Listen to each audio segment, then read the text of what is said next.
Se te ensinaram que ter paz significa não ter problema, não sentir medo e nunca se abalar, te venderam uma mentira com cara de fé. E o pior é que essa mentira não só confunde você, ela esmaga você.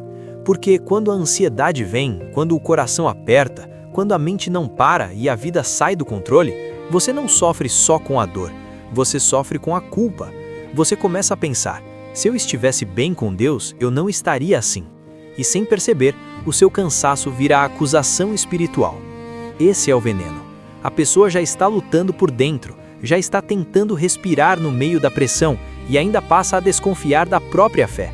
Em vez de correr para Deus, ela se esconde. Em vez de pedir socorro, ela se julga. Porque ensinaram que paz é uma calma constante, como se imaturidade espiritual fosse nunca tremer, nunca vacilar, nunca sentir o peso da vida no peito. Só que isso parece bíblico sem realmente ser bíblico. Parece consolo, mas adoece. Parece imaturidade, mas produz vergonha. Na nossa cabeça, paz é ausência. Ausência de conflito, de barulho, de estresse, de ameaça.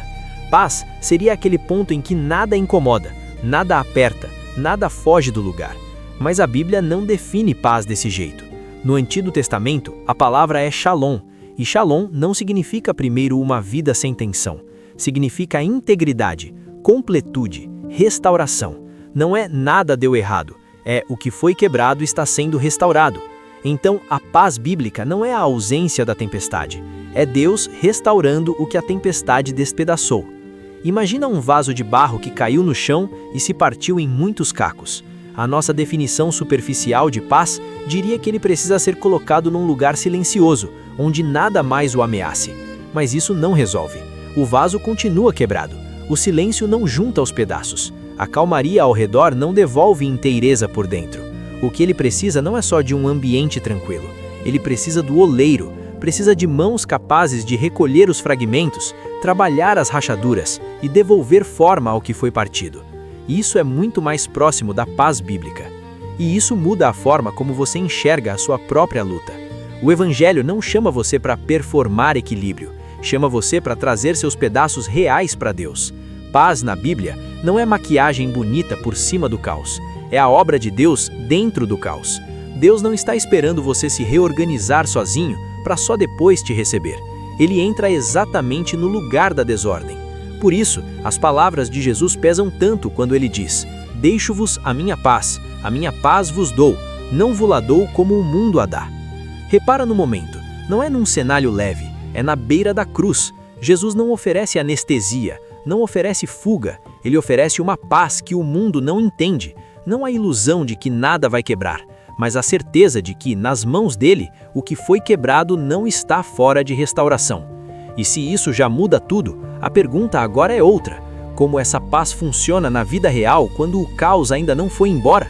É aqui que muita gente tropeça, porque ainda imagina a paz de Deus como uma sensação contínua de alívio. Mas quando Paulo fala sobre a paz de Deus que excede todo entendimento, ele não está descrevendo uma vida onde tudo se encaixou. Ele está falando de uma realidade que guarda o coração e a mente em Cristo, mesmo quando a lógica diria entre em pânico. Ou seja, a paz bíblica não é a prova de que você entendeu tudo, é a prova de que você está sendo sustentado por alguém maior do que o seu entendimento. Isso muda muito, porque se paz fosse ausência de luta, então homens e mulheres de Deus jamais poderiam ter passado por aflição profunda. Mas a Bíblia não esconde isso. Davi derrama a alma, Paulo fala de tribulação, o próprio Jesus no Getsêmani não encena frieza emocional, ele entra em agonia. Isso significa que sentir peso não é automaticamente a ausência de fé. O problema nunca foi a existência da tempestade. O problema é para onde você corre quando ela vem. E talvez seja justamente aqui que a religiosidade tenha te ferido, porque ela te ensinou a medir sua vida espiritual pelo nível de controle que você aparenta ter.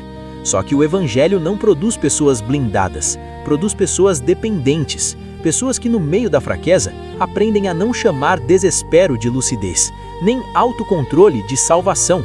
A paz de Cristo não nasce de você conseguir segurar todas as peças da vida ao mesmo tempo. Ela nasce da certeza de que mesmo quando suas mãos falham, as mãos dele não falham. Por isso, a graça é tão central aqui.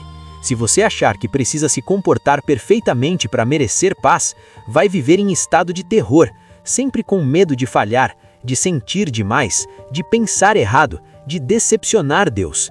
Mas Cristo não foi quebrado na cruz para te ensinar a fingir força. Ele foi entregue para reconciliar você com Deus e abrir um lugar de descanso real para sua alma. A paz que ele dá não é prêmio para quem performa a estabilidade, é fruto da reconciliação comprada pelo sangue dele. Então, na prática, isso significa que paz não é dizer está tudo bem quando não está. Paz é orar com verdade, é parar de negociar com a aparência, é abrir diante de Deus aquilo que está rachado e dizer eu não consigo me sustentar sozinho. É trocar a obsessão por controle por dependência real. É lembrar no meio da ansiedade que o seu futuro não está nas mãos do seu medo, mas nas mãos do Deus que continua sendo Deus. Então, a maturidade cristã não é a ausência de tremor, é direção certa no meio do tremor. Não é nunca chorar, é não transformar o choro em teologia, não é nunca sentir angústia, é não concluir por causa dela que Deus te abandonou.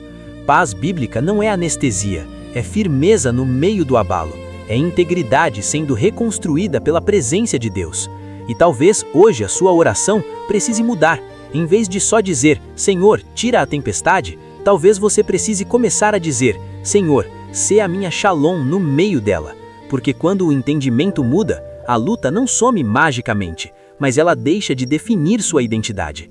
E se essa verdade tirou um peso do seu peito, escreve aqui embaixo, Shalom. E se você quer continuar desconstruindo mentiras espirituais com profundidade, clareza e verdade bíblica, se inscreve no canal.